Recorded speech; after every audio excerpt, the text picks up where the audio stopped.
What if your own neighbors voted to steal the water flowing beneath your feet, then built a power plant on your land while you slept? This is the true story of one man who turned their greed into a flood of justice. Before we begin, make sure to hit that subscribe button so you never miss stories like this. They built a power plant on my property, claiming I had plenty to give. But they never expected I'd use their own flawed engineering against them when I flooded their homes with my diverted spring water. How would you react if your neighborhood HOA stole your natural resources right from under your feet? I froze mid-sip of my morning coffee as the sound of machinery broke through the peaceful chirping of birds. Someone was on my property. Not just someone. A whole team of people in matching polo shirts and hard hats walking around with measuring tools and clipboards. My peaceful 5 acres with its natural spring had been my sanctuary for 15 years. I'd bought this land specifically because it was outside city limits, with just enough HOA oversight to keep property value stable, but not enough to be intrusive. Or so I thought. I marched outside, still in my slippers, not bothering to grab a jacket despite the autumn chill. "Hey, what do you think you're doing?" A woman with platinum blonde hair pulled into a severe bun turned to face me. She wore an expensive-looking cream pantsuit that seemed impractical for tramping through wet grass, and her smile didn't reach her eyes. "Good morning, Mr. Reynolds. I'm Veronica Miller, the new president of Riverstone Gardens Homeowners Association." She extended a manicured hand, which I pointedly ignored. "You're trespassing on private property," I said, crossing my arms. Veronica's smile tightened. "Actually, we're conducting an authorized survey of community water resources. Your spring has been identified as an untapped asset that could benefit everyone." Untapped asset? This is my land, my water. I gestured around us. "I never authorized any survey." She pulled out a tablet and showed me a document. "According to Section 12, Paragraph 7 of the HOA charter you signed when purchasing this property, natural resources falling within community bank boundaries may be accessed for projects benefiting the collective membership." I squinted at the fine print I'd clearly overlooked 15 years ago. "This can't be legal." "Oh, it's perfectly legal," Veronica assured me. "Your spring produces approximately 90 gallons per minute. A single household only needs about 30 gallons per day. You have plenty to give." My neighbor Ted Johnson wandered over from his adjacent property, looking confused. "What's going on, Dave?" Before I could answer, Veronica stepped forward. "The HOA is planning an exciting new community improvement project. We're going to harness Mr. Reynolds's spring to create a beautiful water feature in the community park and generate clean electricity with a small hydroelectric system." Ted's eyebrows shot up. "On Dave's land?" "Community resources benefit the community," Veronica replied smoothly. "Your monthly fees will decrease once we're generating our own power." I watched Ted's face change as the financial benefit registered. This was how they'd sell it to everyone. Lower fees in exchange for stealing my water. "You can't just take," I started, but Veronica cut me off. "We're not taking anything, Mr. Reynolds. The water will still flow through your property. We're simply utilizing an excess resource more efficiently." She gestured to a man with a digital camera who was photographing my spring. "Our engineers estimate we can generate enough power to offset 30% of community electricity costs." I never agreed to this. My voice sounded hollow even to my own ears. "You did when you signed your HOA agreement." Veronica's tone turned condescending. "We'll send official notification of the project timeline soon. Construction begins next Monday." With that, she turned and walked away, her team falling in line behind her like obedient ducklings. I stood there, fists clenched, as Ted shifted uncomfortably beside me. "Sorry, Dave," he muttered, "but cheaper electric bills would help a lot of folks around here." I spent the rest of the day in a fog, pulling out my original property documents and HOA agreement. The language was there, buried in legal jargon, Natural resources could be utilized for community benefit, but surely they couldn't just build whatever they wanted on my land. That evening, an email arrived with official notice. The Riverstone Gardens Community Enhancement Project would include minimal disruption to my property while installing water diversion equipment, a small reservoir, and hydroelectric turbines. Construction would take approximately 6 weeks. I immediately tried calling the HOA office, but it was after hours. My call to Veronica went straight to voicemail. I contacted 3 different lawyers, all of whom said they'd need to review my documents before advising me. The earliest appointment I could get was 4 days away, after construction was set to begin. Sleep evaded me that night. I tossed and turned, imagining bulldozers tearing up my backyard, the peaceful sound of my spring replaced by humming machinery. This land was more than property to me. It was where I'd scattered my late wife's ashes beneath her favorite magnolia tree. The thought of construction crews trampling through that sacred space made my blood boil. At dawn, I grabbed my phone and started taking photos and videos of my untouched property. The spring in its natural state, the wildlife that depended on it. I needed documentation of the before. While walking the property line, I noticed something odd. Survey stakes had been placed well beyond what I understood to be my spring area. They extended nearly 50 feet into what was definitely my personal garden space. When I called the county assessor's office to verify my property boundaries, the clerk sounded confused. "We show the spring area as designated green space now," she said. "It was rezoned last month." "That's impossible," I protested. "I never received any notification of rezoning." "The notification would have come from your HOA, not our office," she explained. "According to our records, they held the required community meeting and vote 4 weeks ago. I'd received no notice, attended no meeting, participated in no vote." When I asked my immediate neighbors that afternoon, none of them recalled any meeting about rezoning my property either. Ted looked guilty. "I did get something in the mail about a community improvement project, but I figured it was just another garden committee thing." I recycled it without reading the details. 3 other neighbors said the same. They'd received thick envelopes full of HOA paperwork, most of which they discarded unread. Veronica had buried the rezoning notice deliberately, counting on homeowner apathy to push through her plan without resistance. As the sun set on my beloved spring, I watched a family of deer take their evening drink, unaware that their peaceful haven would soon be destroyed. A profound sense of violation washed over me. This wasn't just about water rights. It was about power, manipulation, and the slow erosion of individual autonomy in the face of collective greed. The HOA thought they could steamroll over me because I lived alone, a quiet widower unlikely to cause trouble. They assumed I had plenty to give and wouldn't fight back. They were about to learn how wrong they were. Dawn broke with the jarring beep, beep, beep of construction vehicles backing up. I'd barely slept, having stayed up past midnight organizing my documents and researching property law online. Now, peering through my kitchen window, I counted 3 large trucks, a small bulldozer, and about a dozen workers in fluorescent vests gathering at the edge of my property. My hands shook as I poured coffee into a travel mug. The lawyer wasn't scheduled until tomorrow, but waiting wasn't an option anymore. I threw on a jacket and grabbed my phone, already recording video as I approached the work crew. "Morning," I called out, trying to keep my voice steady. "I need to speak with your foreman." A burly man with a salt and pepper beard stepped forward. "That'd be me, Rick Davis." He didn't offer his hand.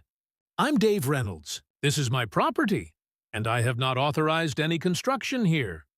Rick looked uncomfortable. "Sir, we have permits and authorization from the Riverstone Gardens HOA. All the paperwork's in order."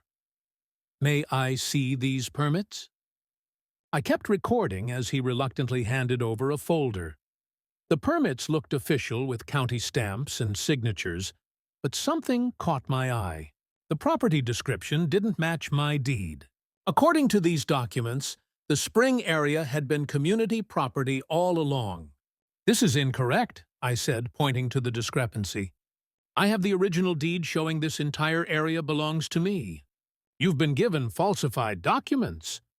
Rick frowned, clearly not wanting to be caught in the middle. "Look, Mr. Reynolds, I just go where they tell me and build what's on the plans. You need to take this up with whoever hired us." "And who exactly hired you? The HOA directly?" "No, sir. We're subcontracted through Milestone Development. Our contact is—" he checked his phone. "Veronica Miller." A sleek black SUV pulled up, and speak of the devil, Veronica stepped out, today dressed in tailored black pants and a red blazer that screamed authority. Two men in suits followed her, one carrying a leather portfolio. "Mr. Reynolds," she said with a tight smile, "I see you're interfering with scheduled work." "This work is based on fraudulent documents," I replied, still recording. "The property description on these permits doesn't match my deed." The man with the portfolio stepped forward. "I'm Jeffrey Winters, legal counsel for Riverstone Gardens HOA. The documents are in order.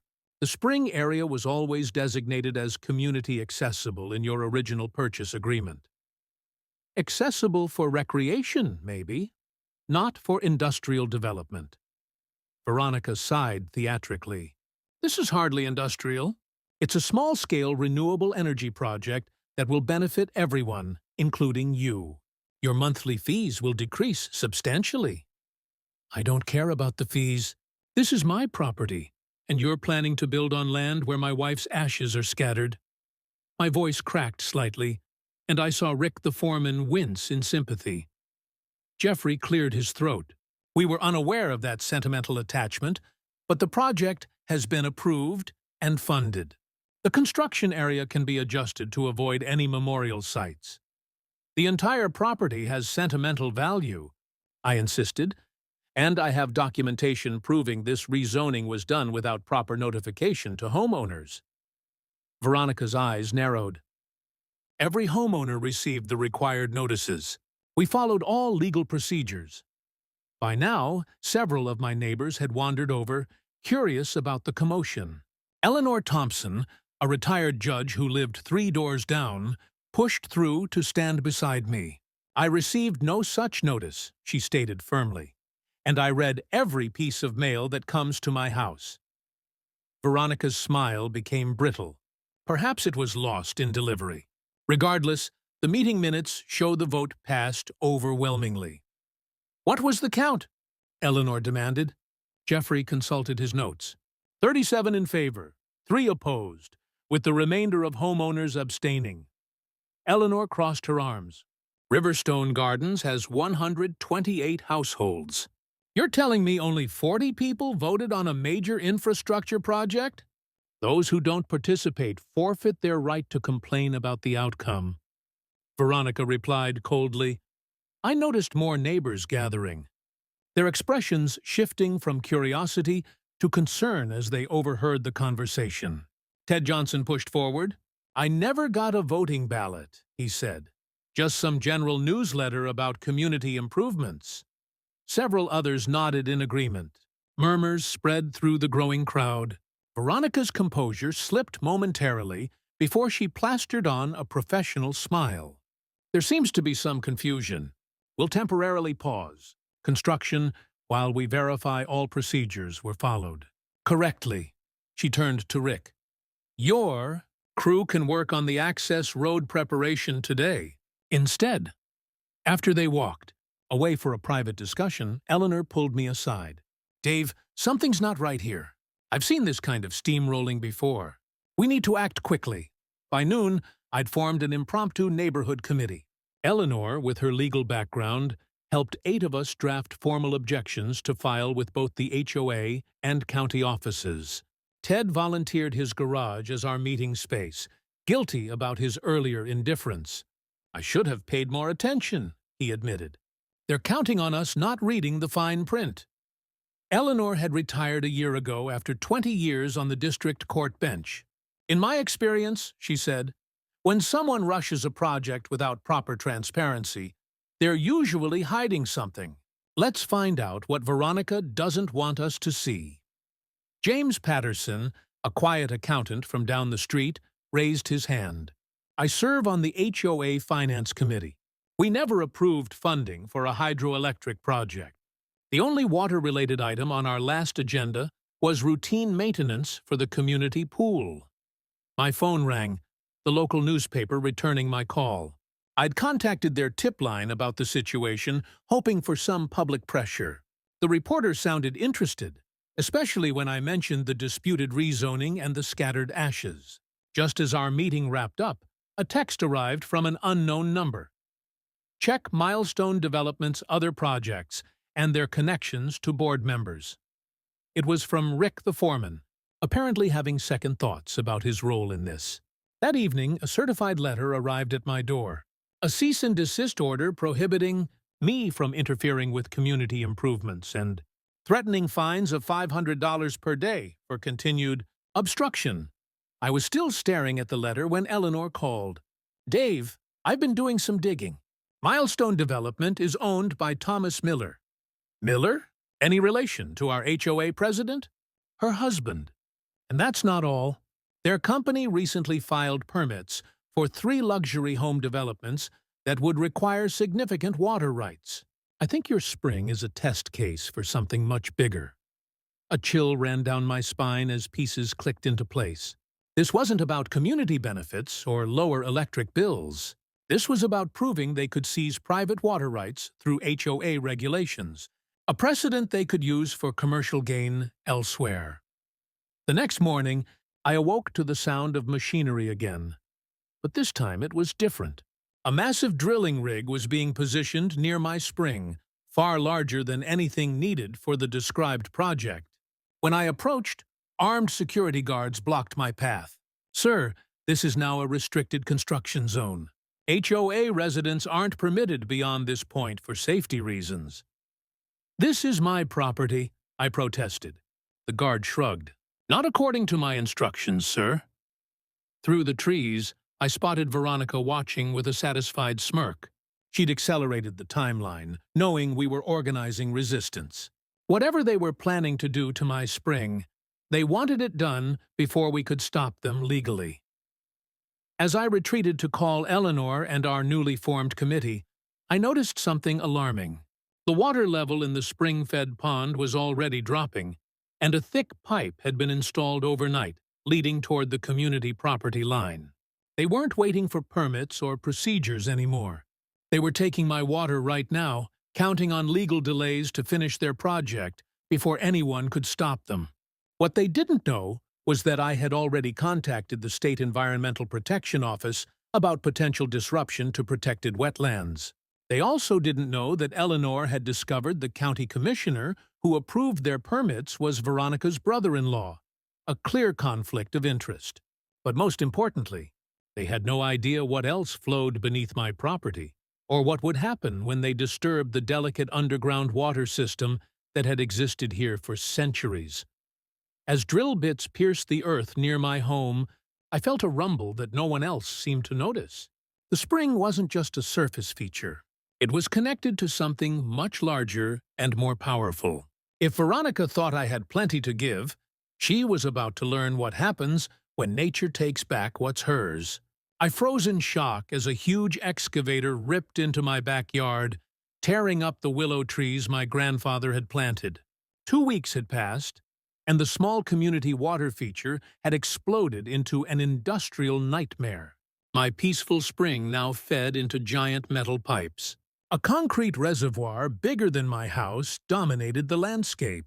Day and night, turbines hummed and clicked, making it impossible to sleep without earplugs. "Hey, stop that! Those trees aren't part of the plan!" I yelled, rushing toward the operator.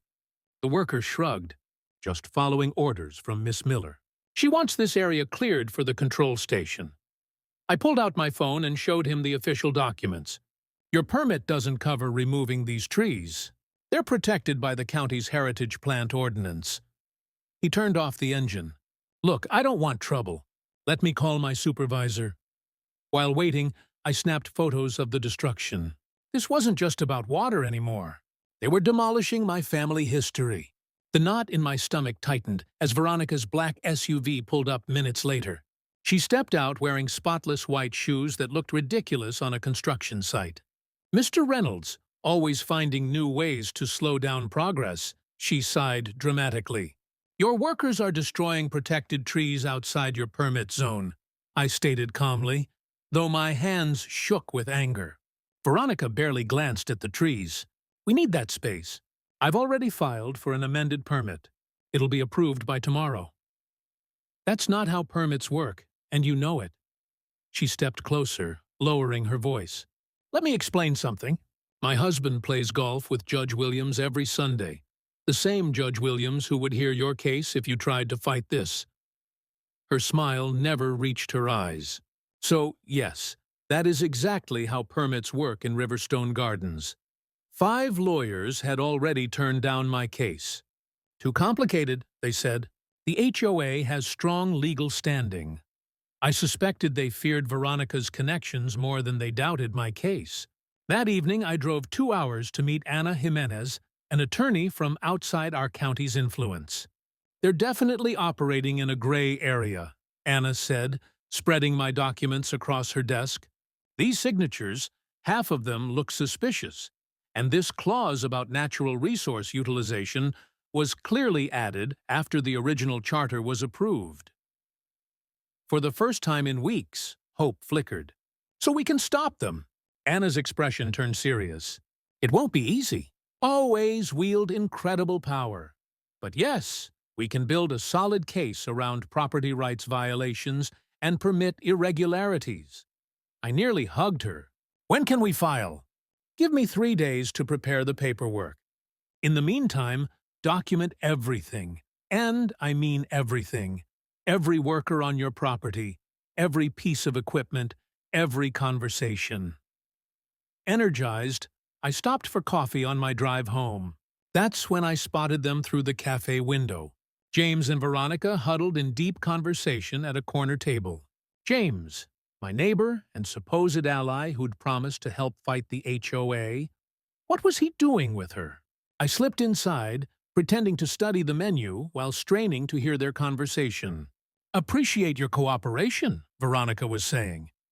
"Your HOA fees will reflect our gratitude." "Of course," James nodded eagerly. "Reynolds is planning something with a lawyer from Camden County, some woman named Jimenez." My blood ran cold. James wasn't just failing to help. He was actively working against me.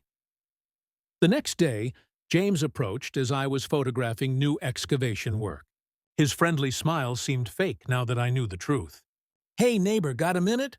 I've been thinking about this whole situation," he began, hands in pockets. "Maybe we should try to compromise with the HOA. The project is almost complete anyway." I struggled to keep my expression neutral. "Is that what you think?" "Well, yeah. Fighting this is costing money, stress. For what?" The spring water was just sitting there unused. "Unused," I repeated. "It supports an entire ecosystem, keeps my well clean, it waters my garden." James waved dismissively. "But now it'll benefit everyone through lower electric bills. Isn't that better?" "You sold us out," I replied quietly. "How much was your integrity worth, James? A discount on HOA fees?" His face flushed red. "Don't be dramatic. This isn't just about you. The whole community stands to benefit. Except for those of us who lose our property rights in the process." He walked away, muttering about selfish neighbors loud enough for me to hear. That evening, I spread the water system blueprints across my dining table. Ana had obtained them through a Freedom of Information request. My engineering background was basic, just a few college courses, but enough to understand the fundamentals. Hours passed as I studied the designs. Around midnight, I noticed something odd about the overflow management system. They'd installed a computerized flow control valve that would automatically adjust based on water pressure, but the bypass channel led directly downhill toward Oakwood Drive, where all 7 HOA board members lived. I double-checked my property survey maps against the HOA plans. The engineers had miscalculated the natural water table and groundwater flow. In heavy rain, the system would be under massive pressure. If the main valve failed open rather than closed during high pressure, a common failure mode, the entire system would overflow. I pulled up weather forecasts on my laptop. A major storm system was predicted next week. A phone call to my cousin, who worked at the weather service, confirmed it would be a big one. I smiled for the first time in weeks. Sometimes the only way to fight power is with power. Or in this case, water. Not through sabotage, but by letting nature expose their shoddy engineering. Turning off my lamp, I noticed a car idling outside my house. Through the curtains, I could make out Veronica's silhouette in the driver's seat. Was she watching me now? How far would she go to protect her pet project? I closed the blinds tight, unsettled but more determined than ever. This wasn't just about my spring anymore. It was about standing up to bullies who thought their connections put them above the rules. One way or another, this fight was about to reach its breaking point. Absolutely not! Anna slammed her legal pad on my kitchen table. I understand you're frustrated, but if you interfere with their system, even indirectly, you'll destroy our legal case and possibly face criminal charges. Sunlight streamed through my kitchen window, highlighting the worry lines on Anna's face. Birds that once sang by my spring were noticeably absent, replaced by the constant mechanical hum of turbines. I'm not suggesting sabotage, I explained. Just redirecting rainwater on my own property, which I have every right to do. Anna gathered her papers. Promise me you won't do anything without consulting me first. The lawsuit is our best shot. I nodded, but as soon as her car disappeared down my driveway, I called Miguel Rodriguez. We'd met when Hurricane Elaine hit 3 years ago, and I'd helped him salvage his flooded garage workshop. As a hydraulic engineer, he owed me a favor. It's been a while, Reynolds, Miguel said when he arrived. Wow, they really did a number on your land. I spread the blueprints across my patio table, away from windows where anyone might see. This system they built, how vulnerable is it to pressure surges during heavy rainfall? Miguel whistled low as he studied the drawings. Very. They've installed industrial-grade pumps, but connected them to residential-grade pipes. It's like putting a race car engine in a toy car. He pointed to specific connections. These joints aren't rated for the pressure they'll face in a serious storm, and this overflow channel is poorly positioned. What would happen if extra rainwater from my property drained into the spring during a heavy storm? Miguel gave me a knowing look. Hypothetically speaking, the whole system would struggle. If enough pressure built up at this control junction, the safety valve might fail open instead of closed. And where would the water go then? He traced a path downhill, following gravity. Straight toward these houses here, I smiled. Exactly where the HOA board members live. For the next 2 days, I worked in my yard, installing what appeared to be ordinary drainage improvements, all perfectly legal modifications to my own property. I carefully designed them to channel rainwater from my roof, driveway, and yard directly toward the spring during heavy rain. Meanwhile, Eleanor Thompson had been busy too. She'd brought a retired environmental inspector to document the damage. They're violating at least 7 county regulations, Eleanor reported, spreading photos across my living room floor.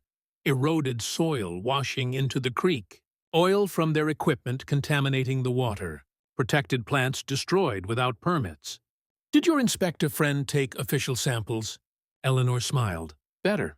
He called his former colleagues at the Environmental Protection Agency. They're sending someone next week. I nodded. Perfect timing. That evening, I visited Mrs. Yoshida, our neighborhood's oldest resident. At 87, she'd lived here longer than anyone and knew the area's weather patterns intimately. The storm coming this weekend, I asked, accepting the tea she offered. How bad do you think it'll be? Mrs. Yoshida peered through thick glasses at the sky. Barometric pressure's dropping fast. My joints ache something fierce. It'll be like the flood of '89, maybe worse. She fixed me with a knowing look. You planning something, aren't you? I smiled. Just preparing for rain. Good. She nodded firmly. Those HOA vultures need a lesson. They tried to make me remove my Japanese maple last year, said it wasn't on their approved plant list. That tree came from my grandmother's garden in Kyoto.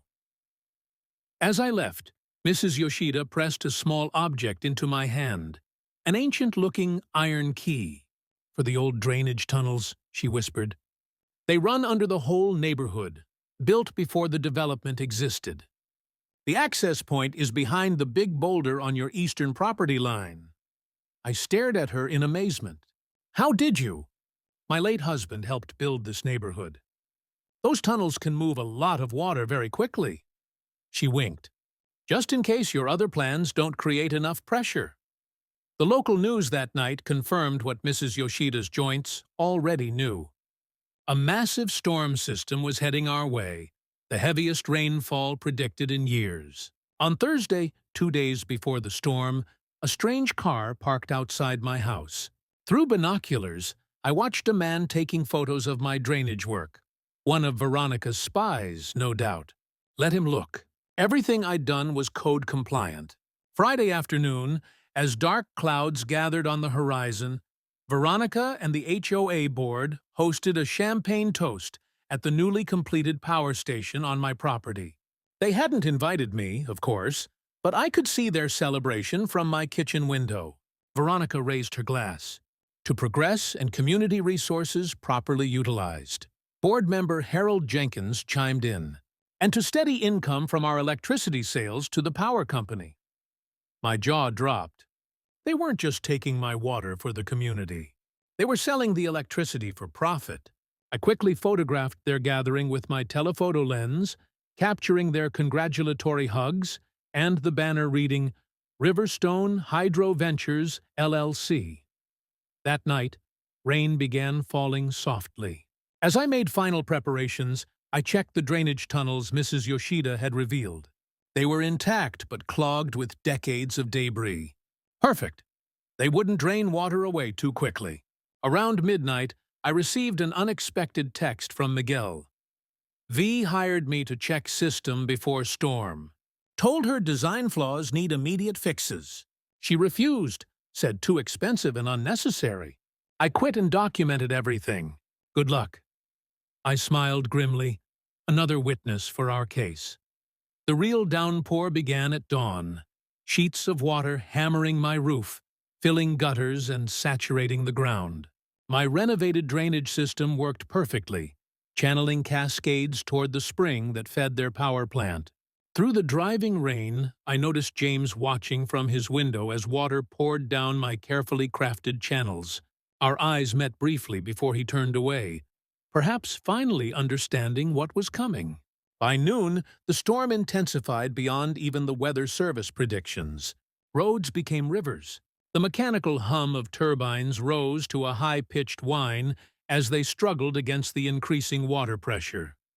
I put on a raincoat and headed out, supposedly to check on elderly neighbors. In reality, I wanted a closer look at the HOA system under stress. As I approached the control station, I heard a sharp metallic ping, then another, as connections began failing under pressure. They were never designed to handle this. A siren began wailing, the emergency overflow alert. Red warning lights flashed across control panels. The automated system would now try to relieve pressure by closing the main valve and opening the emergency bypass. But would it work correctly? Miguel had spotted the design flaw. In these systems, pressure surges often caused valves to fail in the opposite direction than intended. If that happened, a tremendous groan of metal under stress answered my question. The main valve had failed open instead of closed, sending the full force of the pressurized water straight down the hill toward Oakwood Drive. I pulled out my phone and dialed 911. Emergency services, what's your situation? This is Dave Reynolds at 1487 Hillside Road. The HOA's water power plant is failing. Flooding is imminent on Oakwood Drive. People may be in danger. As I hung up, I noticed Veronica's SUV speeding up the hill toward the control station. Our vehicles passed, and for a brief moment, our eyes met through rain-streaked windows. Her expression shifted from confusion to horror as she realized what was happening. I continued downhill, ready to help evacuate residents and to witness the culmination of my plan as nature itself delivered a reckoning that no lawsuit could match. Wake up. It's happening. My phone buzzed at 3:17 a.m. with texts from Eleanor. The rain pounded my roof like 1,000 angry fists. I jumped out of bed and rushed to my weather station, already 5 inches of rainfall with more coming down every minute. I threw on boots and a raincoat, grabbed my flashlight, and splashed through my yard to check my drainage modifications. The rushing water roared in my ears as my carefully designed channels directed the storm's fury straight toward the spring that fed the HOA's reservoir. You seeing this? Miguel appeared beside me, drenched despite his rain gear. The reservoir's almost at capacity already. Their sensors should be going crazy right now. We sloshed through mud to higher ground, where we could see the HOA's water plant. Red warning lights flashed through the downpour. 2 maintenance workers scrambled around the control panel, clearly panicking. Should we warn them? Miguel asked, wiping rain from his face. I hesitated, watching their frantic movements. They wouldn't listen before. Why would they now? My phone buzzed again, a community alert. Emergency. All Oakwood Drive residents evacuate immediately. Flooding danger. Just then, a horrible groaning sound rose above the storm's roar. The main valve, designed to close during overflows, malfunctioned exactly as Miguel had predicted.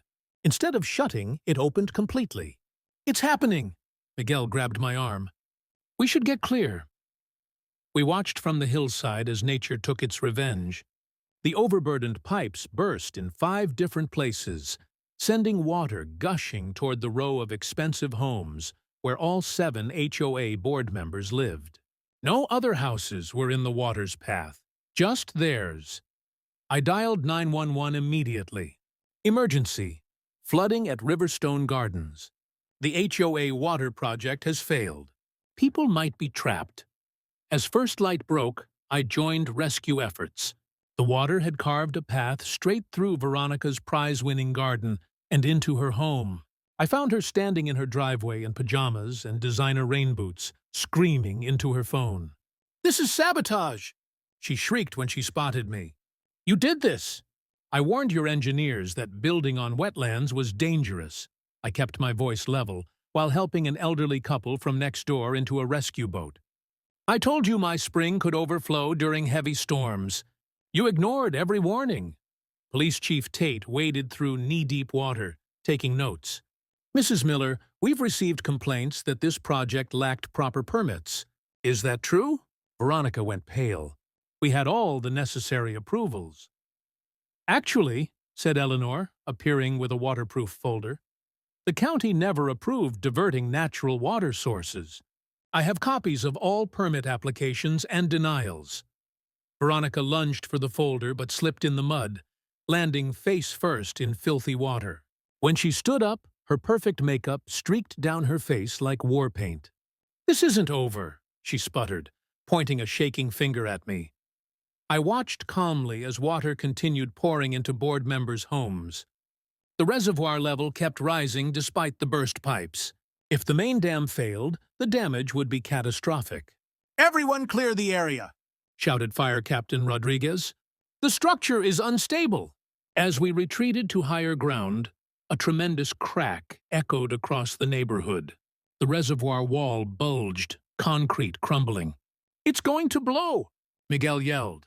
I grabbed a nearby child and ran, hearing the deafening roar of thousands of gallons of water breaking free behind us. Would anyone believe this disaster wasn't my fault? Or would I end up paying for the HOA's greedy mistake? Cameras flashed in my face as I stepped out of the courthouse. "Mr. Reynolds, how does it feel to be vindicated?" A reporter shoved a microphone toward me. News vans lined the street, all hoping for a statement about the biggest HOA scandal our state had ever seen. "I'm just glad the truth came out," I said simply. Nobody should have their property stolen, even by people with fancy titles. 8 weeks had passed since the flood.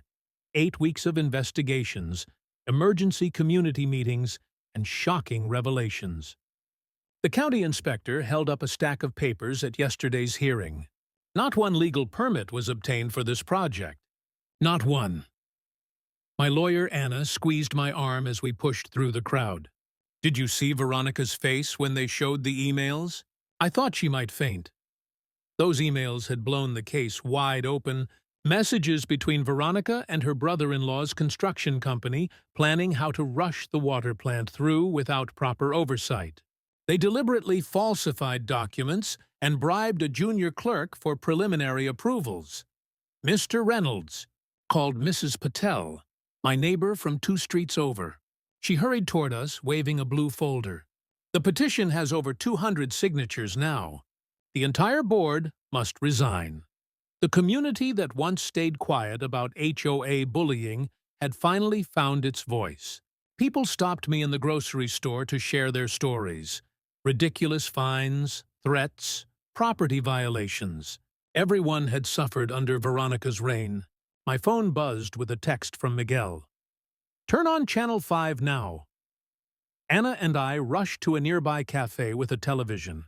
Veronica stood on her damaged front porch, her usual perfect appearance replaced by dark circles under her eyes and a rumpled pantsuit.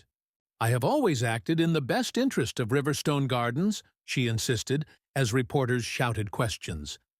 These baseless accusations? She stopped mid-sentence as a black SUV pulled up. 2 men in suits approached her, showing badges. Are those FBI agents? Whispered Anna, leaning forward. The cafe fell silent as everyone watched Veronica being led to the vehicle, face ashen. The reporter explained. Breaking news. HOA President Veronica Miller has been taken in for questioning regarding allegations of wire fraud, embezzlement, and misuse of community funds. My coffee sat forgotten. This went deeper than I ever imagined. Back home, I found a notice taped to my door. The emergency board meeting would happen tonight at the community center. Every resident was required to attend. The room buzzed with tension when I arrived. James, my former friend who had betrayed our cause, slumped in a corner chair, avoiding eye contact. The remaining board members sat at a table, looking shell-shocked. Board Treasurer Richard Davis cleared his throat. In light of recent events, we must address several urgent matters. His voice shook. First, all homeowners affected by the flooding will receive immediate compensation.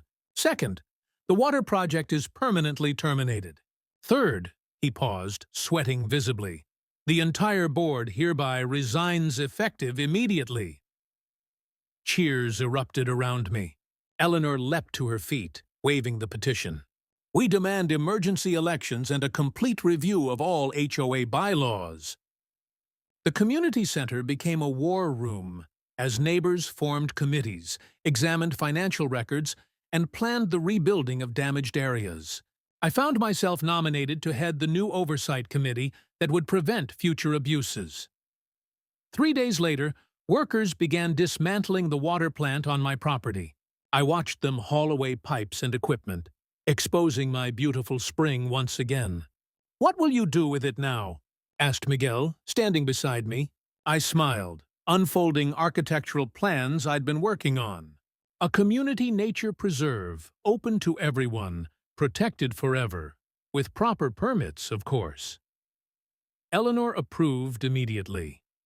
Perfect first project for our new HOA philosophy. Community service instead of community control. As the last truck pulled away, I knelt by my spring, watching clear water bubble up from the earth. A flash of movement caught my eye. A blue heron landing gracefully at the water's edge, the first wildlife returning to my land. James approached hesitantly from across the yard. I was wrong, he said quietly. I let them bully me into betraying you. I considered him for a long moment. Help me replant native flowers along the stream bank, I finally said, and we call it even. Sometimes the greatest victory isn't destroying your enemies, but rebuilding something better from the wreckage they leave behind.